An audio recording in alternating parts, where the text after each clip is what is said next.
Bah, si vous êtes encore partant pour un épisode supplémentaire sur ce ML, moteur, boîte électronique et karma complètement explosé au départ, c'est que vous êtes presque aussi acharné que moi. Enfin, on va dire que le plus dur était fait puisque on avait terrassé tous les problèmes électriques et mécaniques.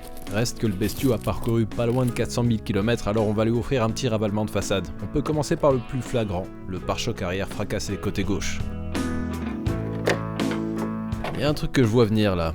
Il y en a certains qui vont s'affliger à la vue de tous ces EPI en plus des chaussures simplement. À moins que vous soyez tous de la Réunion, de la Martinique ou de la Guadeloupe, vous avez peut-être remarqué que cet hiver est plutôt rude. Par chez moi, il y a pas mal de journées durant lesquelles on n'a pas dépassé les -5.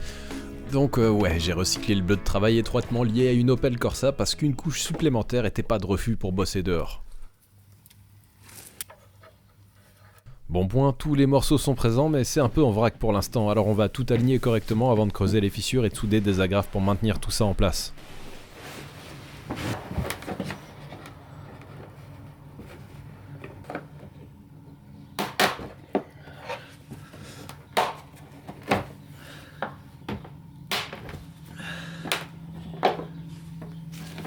Bon, faut pas rêver, on pourra rien faire de durable sans renforcer côté intérieur. Et pour ça, il faut partiellement déposer les renforts qui font aussi office de point de fixation. Donc c'est parti pour faire fondre pas mal de plastique.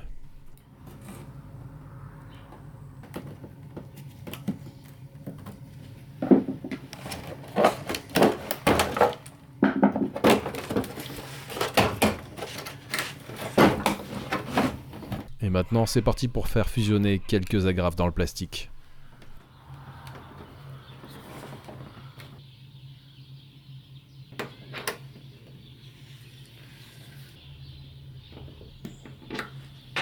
Et la chaise du dentiste, comme si vous y étiez.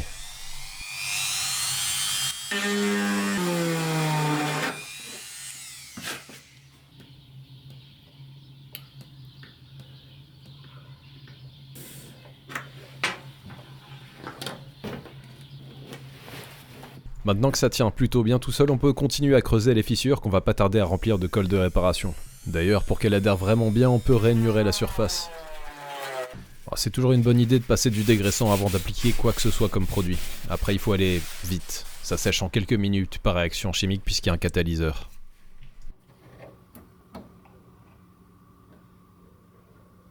Vu les températures, j'ai attendu le lendemain pour la suite.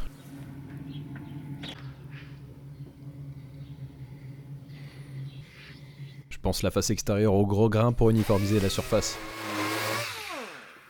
Par contre, il y a encore des creux à boucher, alors c'est reparti pour une séance de pistolet à colle. J'en ai profité pour refixer le renfort intérieur. Maintenant qu'on n'a plus de crevasses et que le pare-choc est redevenu bien rigide, je peux passer à la finition avec le mastic plastique que m'a envoyé Coleris. Je suppose qu'il accroche mieux sur ce genre de surface que les mastiques conventionnels et qu'il est sans doute aussi plus flexible. Admirez la maîtrise pour le malaxage du produit. 15 ans de pratique foireuse. Ça compte.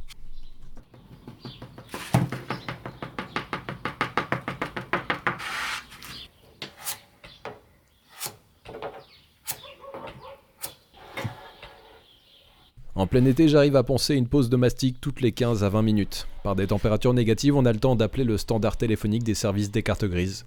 Et nous voilà le lendemain. Les deux rescapés de l'île de Ré ont froid et bordel, moi aussi je me les gèle. Mais bon, il faut avancer alors... maintenant, vous avez la réponse de pourquoi il n'y a pas eu de vidéo depuis si longtemps. Parce que tout prend 3 plombes. J'ai demandé à Michael de chez Coleris s'il pouvait me trouver une cale de ponçage bien large. J'ai pas été déçu. Avec ça, je devrais pouvoir obtenir de super résultats sur de grands panneaux. Ça tombe bien, on risque d'en avoir besoin prochainement.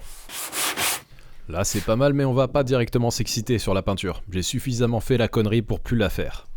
Bon, j'en avais vraiment marre de travailler dehors, puis j'y arrivais simplement plus parce que le mastic mettait 3 jours à sécher. Ouais, il a fallu se mettre à l'intérieur. Et là, je vais dégraisser, nettoyer, et puis je vais passer l'après-garnissant. Parce que là, il y a pas mal d'endroits où il va falloir une couche de finition supplémentaire. Et on perd pas les bonnes habitudes alors, on dépoussière et on dégraisse.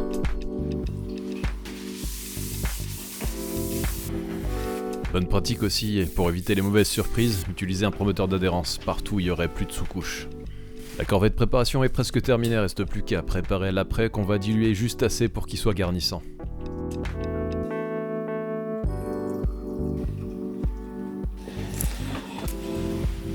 Juste avant de commencer à tartiner, on peut souffler un dernier coup sans lâcher le produit. Et on charge pas tout de suite, ça peut être une bonne idée de passer un premier voile léger pour favoriser une bonne accroche.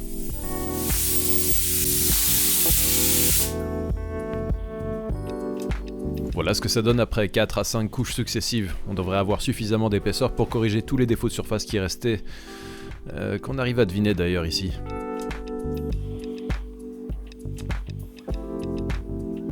Deux jours plus tard, on peut retourner dans le frigo à ciel ouvert pour tout poncer de nouveau. Et voilà les défauts que j'ai mentionnés juste avant.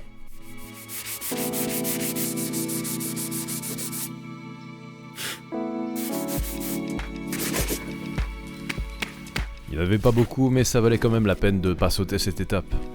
Et puis, comme finalement j'ai dû prendre goût aux souffrances des doigts endoloris par le froid, je me suis dit que j'allais en profiter pour reprendre aussi les pare-chocs de l'autre ML, qui en avait au moins autant besoin. Je vous montrerai après pourquoi.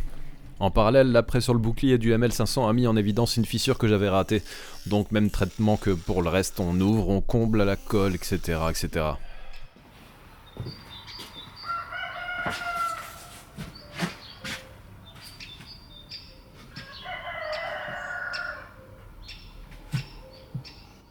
Un seul objectif aujourd'hui. Enfin non, deux. Tendu, sans coulure. Vous me connaissez, vous savez que c'est extrêmement ambitieux, mais voilà, on peut toujours espérer, et puis c'est un malentendu. Mais bon, pour l'instant il fait -1, alors on va contenter de se mettre en place. Et puis, quand il fera assez chaud, c'est-à-dire 5, allez.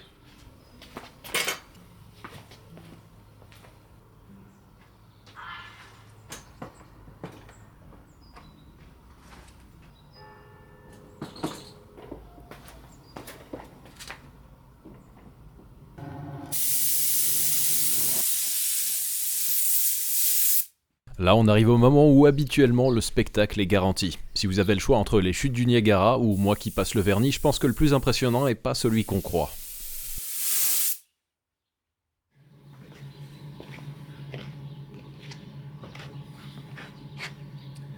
Mission accomplie. Non, je déconne. J'y avais cru presque. Enfin, en quelque sorte, si. J'ai fait un truc bien. Franchement, pour une fois, j'ai pas merdé. Mais j'ai été trahi par mon matériel à la fin.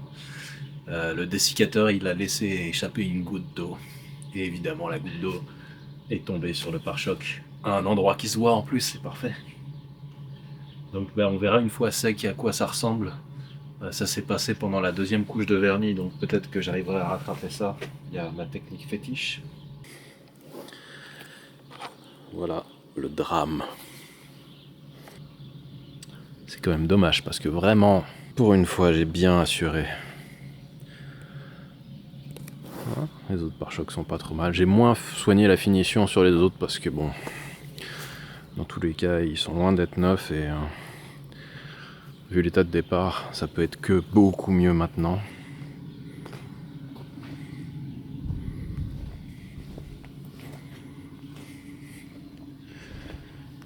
Pas une couleur. Je pense pas qu'on puisse facilement trouver l'endroit qui a été réparé. J'ai aussi profité d'avoir un fond de vernis pour revernir l'anti-brouillard jauni qui faisait tache dans le pare-choc avant, après l'avoir poncé au 1002 évidemment.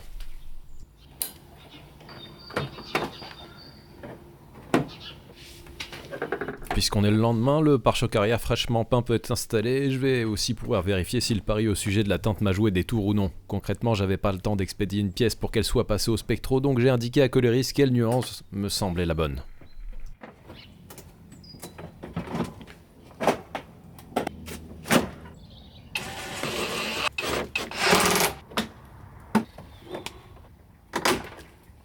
Et c'est pas génial, trop clair, pas assez beige.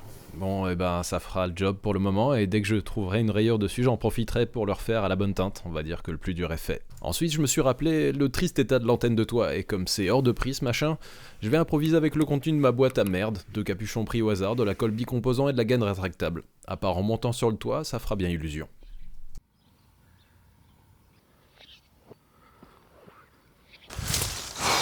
Ces derniers temps, je me suis pas mal pris la tête avec des types sur le Bon Coin. Je voulais juste leur acheter des pièces et à chaque fois, ça se transforme en joute verbale à un coup de SMS. Et puis, à un moment donné, j'ai pris un coup de sang et je me suis dit, merde, pour un des projets à venir, là, au lieu d'acheter des pièces à un connard, là, je sais pas où, j'achète carrément une donneuse. En fait, ça coûte quasiment la même chose, mais le problème, c'est qu'au bout d'un moment, il n'y a plus de place, quoi. Là, c'est vraiment dramatique, hein, vous vous rendez pas compte, mais où qu'on regarde, il y a des voitures, dont certaines n'ont même pas vocation à être restaurées, du coup, c'est juste des donneuses. Mais ça, ce sera un sujet pour l'année qui vient, enfin, celle qui commence. Mais il y a une solution quand même, avant d'acheter des donneuses, aux vocaux. J'ai déjà mentionné ça quelques fois. Et j'ai découvert quelques cheat codes, si on peut appeler ça comme ça. Donc je vais vous montrer en quoi ça consiste. Mais si vous ne connaissez pas cette plateforme, et ça m'étonnerait, mais bon, au cas où, très rapidement, c'est une plateforme de mise en relation avec des casses partout en Europe. Donc le gros avantage, c'est que c'est bien catégorisé, rangé, etc. Sauf quelquefois, et on va en reparler.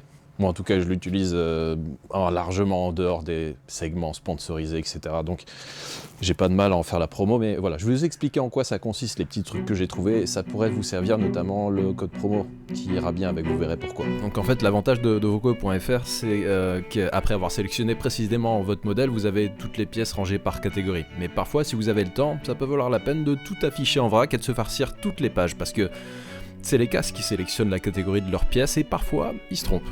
Donc, on trouve des pièces rares à des prix totalement indécents juste parce qu'ils se sont gourés. Pour le ML, bonne pioche par exemple, cette fois j'ai réussi à trouver un volant finition bois de 55 AMG pour 66 €, quand ça vaut normalement 300 dans cet état. L'autre astuce, c'est utile si vous avez besoin de passer une commande pour plusieurs pièces. Si vous piochez auprès de plusieurs fournisseurs, ça va vite vous coûter cher en frais de port, mais si vous passez par la fiche de contact, vous pouvez afficher toutes les pièces d'un même vendeur, puis filtrer de nouveau par modèle, et c'est là qu'il y a le jackpot, si la casse en question a ce qu'il vous faut, parce que les frais de port, on va dire que vous les paierez que pour un seul article. Donc quand vous avez un truc volumineux et cher dans le lot, c'est encore mieux. Et à la fin, en bonus, vous pouvez utiliser le code promo qui m'ont filé, gasoline. Donc moins 20% sur le transport, là par exemple, 35 € de réduction, ça m'a fait plaisir. Reste plus qu'à attendre que ça arrive. Dans l'intervalle, on a quelques trucs qui méritent d'être réglés. Je disais que j'avais réglé tous les problèmes électriques, bon, restait peut-être ce truc. Je parle pas vraiment de la navette HS du côté droit du plafonnier, ça c'était une broutille. Par contre, l'ordinateur de bord, sans rétroéclairage, ça m'agaçait un peu. Sans parler du fait que la conso moyenne et l'autonomie faisaient n'importe quoi, mais ça, je comptais pas forcément pouvoir le corriger.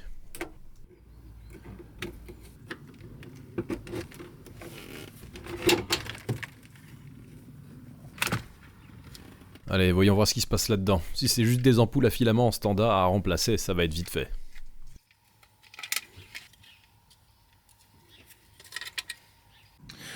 Bon, ça l'a pas fait. J'ai essayé d'écarter suffisamment l'écran pour accéder aux ampoules qui sont en dessous. Et c'était pas aussi flexible que ce que je croyais. Donc voilà, je vais pouvoir en retrouver un autre. Heureusement, un abonné de la chaîne qui est aussi admin du forum W163 m'en a envoyé un gracieusement. Par contre, lui aussi a un problème d'éclairage et c'était pas exactement la même version. Pas de capteur volumétrique pour l'alarme. Et évidemment, les ampoules en question sont absolument pas standards, donc il a fallu trouver une solution. Alors, soyez pas trop triste pour ces pièces-là, hein. C'est un diesel, compteur en miles, ouais. C'est déjà bien d'avoir réussi à lui trouver une utilité. Et donc j'ai ma petite pile pour faire mes tests, pour trouver la couleur que je veux. Il y a essentiellement la couleur ambre, et ça m'intéresse pas en fait, ça rend beaucoup trop rouge. Ça c'est jaune. Ça c'est jaune. Donc je pense que je vais utiliser ces trois-là. Donc j'ai dessoudé les LED de ce compteur et j'ai tenté de les implémenter correctement sur la carte de l'ordinateur de bord. C'est ma carte de test, donc j'ai trouvé le sens pour souder les petites LED que j'ai prélevées du compteur de 46. Sauf que mes connaissances en électronique sont assez maigres et que la problématique des résistances indispensables pour convertir un circuit prévu pour du filament vers de la LED, disons que je l'ai un peu trop survolé. J'ai fini par griller ma carte. Et à ce stade, j'ai même pas tenté d'intervertir les deux afficheurs LCD. À la fin, j'ai soudé directement sur l'autre carte des ampoules conventionnelles et j'ai réinstallé son écran LCD. Donc j'ai perdu le capteur de l'alarme que de toute façon je comptais désactiver dans la gestion. Le bon point c'est que j'ai bien le rétroéclairage et qu'en bonus la carte de remplacement, elle cette fois-ci gère parfaitement bien les données de conso.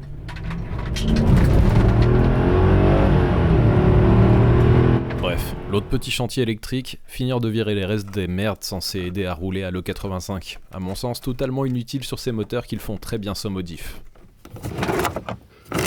Bon, il y en a qui vont voir des psys, mon traitement c'est de dégager des bouts de faisceau rajoutés. Maintenant j'ai quasiment reçu toutes les pièces commandées sur Voco, alors on va les installer et voir si on arrive à rendre cet intérieur un peu plus accueillant. Ça me déprimait de pas savoir si j'étais dans le ML500 ou dans le 320, qui sont rigoureusement identiques à quelques détails près. Heureusement qu'à l'oreille et sous le pied droit on arrivait à percevoir la différence.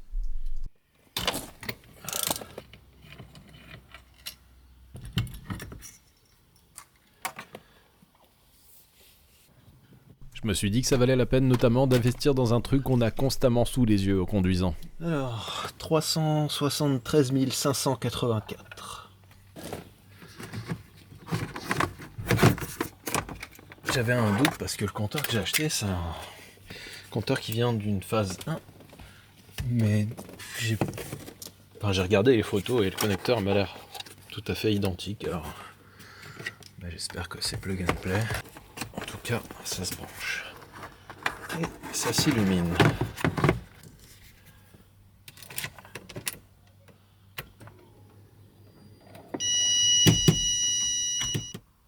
Voilà, ça change déjà un peu de ce que j'ai eu l'habitude de voir pendant des dizaines de milliers de kilomètres. Reste à voir si justement on arrive à corriger la valeur au compteur pour qu'elle corresponde bien à celle de la voiture. L'outil de Diactopdon propose bien la fonctionnalité dans les menus en tout cas. Et évidemment, on peut que augmenter la valeur et pas la diminuer.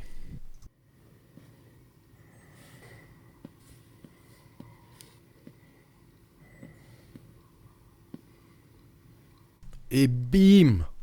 Bim, ça fait rien du tout. Comme beaucoup de ces fonctions interactives présentes mais non fonctionnelles, ça commence d'ailleurs à pas mal m'agacer ça. Bon, faudra que je fasse de nouveau appel à Tim qui a eu la sagesse de s'équiper avec le soft Mercedes complet. Ça reste un détail donc on poursuit avec le remplacement de la façade du tableau de bord. Dans la mienne, il y avait un trou. Celle reçue est en bon état mais autant la rénover avant de l'installer. On va voir ce qu'un poli illustré peut faire pour elle.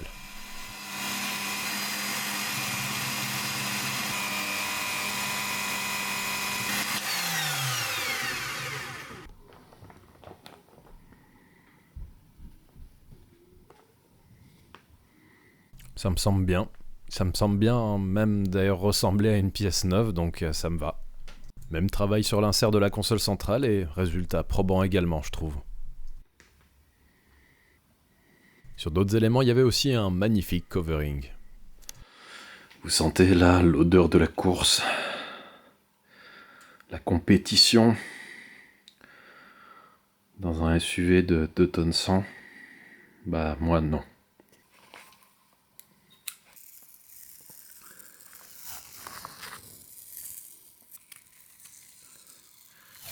La commande de boîte automatique était aussi rendue outrageusement sportive par la pose du faux carbone.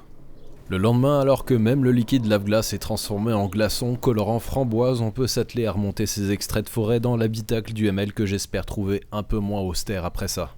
Là, on se rend sans doute mieux compte du progrès.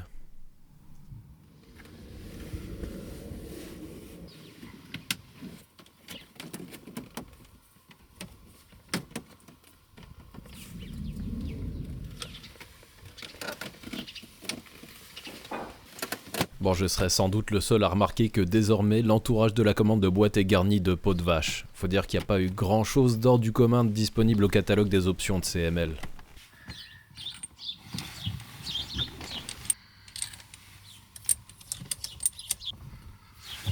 Même traitement pour la coudoir, mais là c'est plus intéressant. Le revêtement en plastique a tendance à devenir lâche et collant. En cuir, ça règle le problème.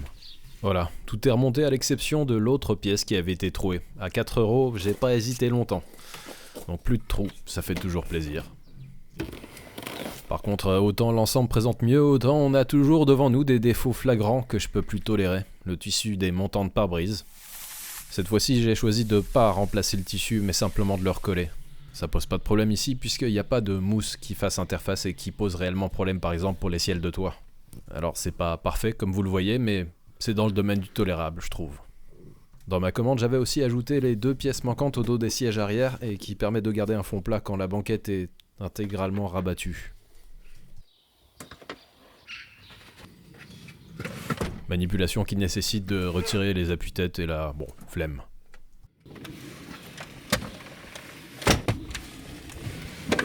Ah, c'est très bien tout ça, mais au global, l'intérieur paraissait toujours assez fatigué. Sans doute parce que tout est dégueu au niveau des moquettes.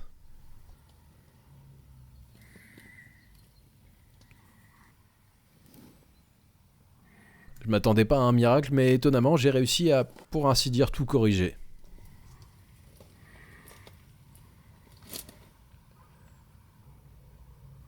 Les tapis d'origine étaient encore en super état, alors ils ont eu droit au même traitement et ils ont repris leur place.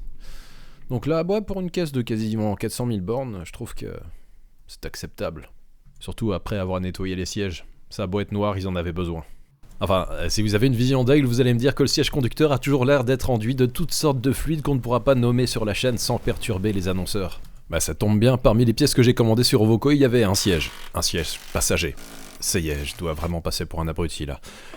Non, je vous rassure, je me suis pas trompé, c'est exactement ce que je voulais.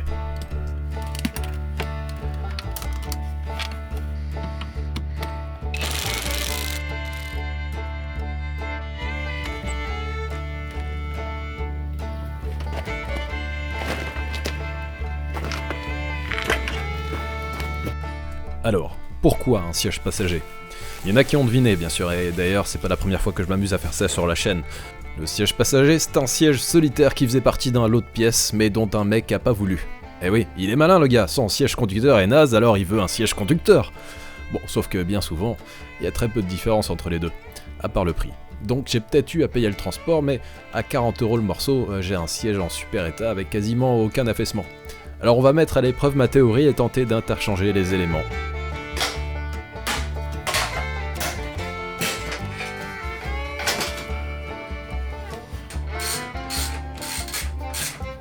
Ouais, j'aurais eu tort de me priver parce que ces sièges-là, c'est une vraie blague à démonter. Ça a dû me prendre moins de 10 minutes pour en arriver là. Reste à faire pareil sur l'autre.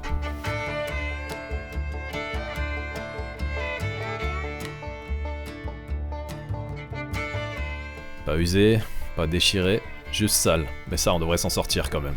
Bon, il y a juste une petite modif à faire passer le faisceau du moteur de l'autre côté et cacher la prise de la nappe chauffante parce que ce siège passager était chauffant. Dommage, on a raté l'occasion d'ajouter ça à la liste de nos équipements. Et tiens, là on a confirmation de ce qui était marqué sur le siège, fabriqué au Mexique. Merci Alessia pour le bon boulot réalisé à l'époque. Bah oui, Alessia avait signé la mousse du siège, vous voyez bien.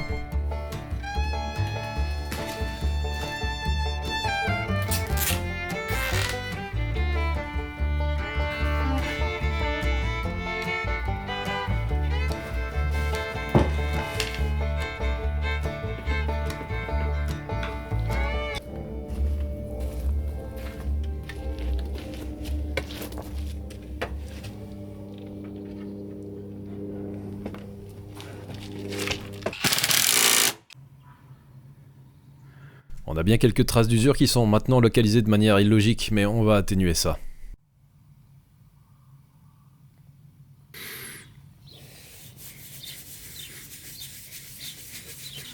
Une légère couche de teinte et ça passera inaperçu, mais tant qu'à faire, on fait pareil sur le siège d'à côté.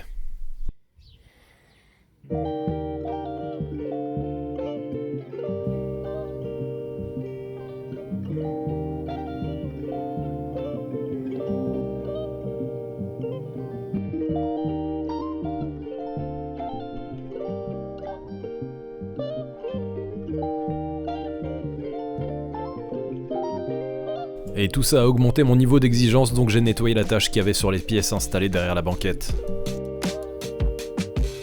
Après en avoir terminé avec l'habitacle, je pouvais remplacer la pièce qui évitera peut-être bien des ennuis puisque celle qui était en place avait été trouée à plusieurs endroits et on a bien vu qu'une boîte à fusibles pas étanche, c'est pas top. Allez, il y a une dernière pièce que j'ai commandée sur Ovoco et que j'ai pas mentionnée. De quoi protéger le pare-choc avant qui est connu pour être aussi fragile que son homologue à l'arrière. Un pare-buffle Mercedes original qui était proposé en accessoire. Un machin qui est pas forcément facile à trouver.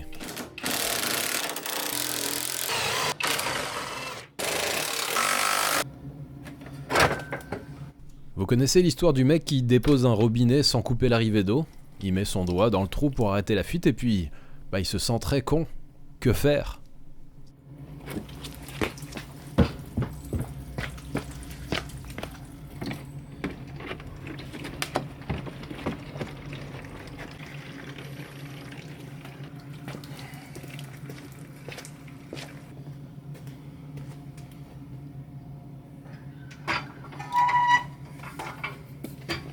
Et là, ça doit être la période parce que le mec il se sent de nouveau très très con, pour une autre raison.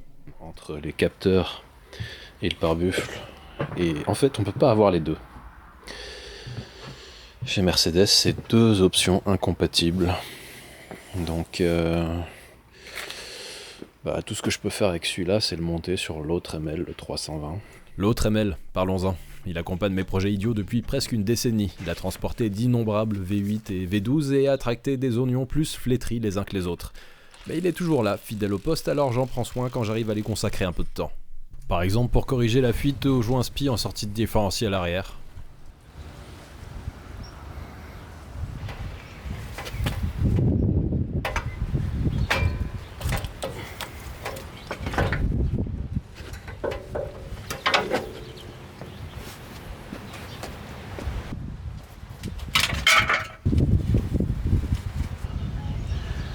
Bon, ça se fait plutôt bien sur cette voiture, il faut admettre.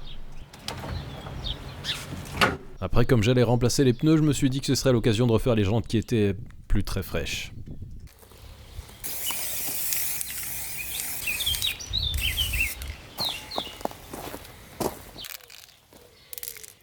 Et comme tout ça s'est déroulé il y a déjà quelques mois, j'en profite pour me faire plaisir, et vous aussi peut-être avec un grand bol d'air frais, enfin, beaucoup moins frais que l'actuel, pas plus agréable. Bon, on s'est compris.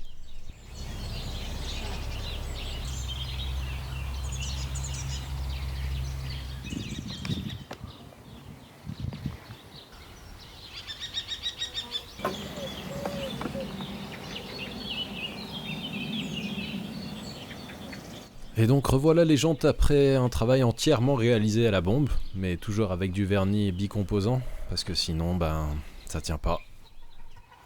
Et c'est bien, le ML en équilibre précaire va pouvoir reprendre ses appuis, puisque j'ai reçu les pneus neufs.